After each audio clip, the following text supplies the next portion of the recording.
Le tiers-lieu El Capitan à Athis-Val-de-Rouvre dans l'Orne fait preuve d'originalité avec ce week-end de découverte du bocage.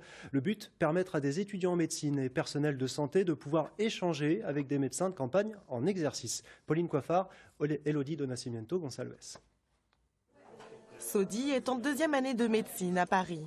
Elle est venue passer le week-end dans cette auberge partagée pour s'informer sur l'exercice de son métier en milieu rural.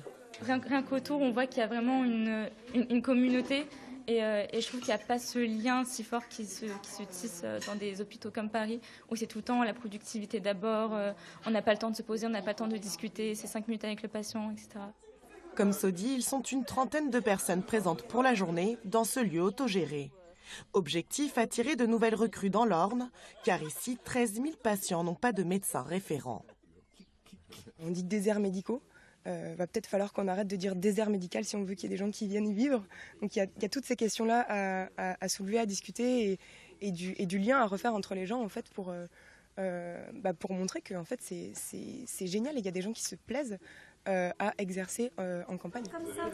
Repas collectif avant d'entamer les discussions sur la médecine de demain entre étudiants et professionnels de la santé.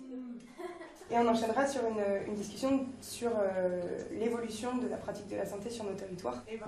Rémi est médecin dans la région. Pour lui, l'attractivité du territoire passe surtout par le renfort des structures médicales. Les jeunes médecins ne sont pas forcément tous obtus à ne pas s'installer en campagne. L'installation en campagne est possible et qu'il faut surtout leur donner les conditions d'exercice les meilleures possibles et pas juste les parachuter dans des zones où il n'y a pas de médecins, ce qui pour nous est clairement un échec et on n'arrivera jamais à forcer des jeunes médecins à s'installer dans des endroits s'il n'y a rien autour et s'il n'y a aucune structure qui peut les aider et une bonne dynamique médicale autour.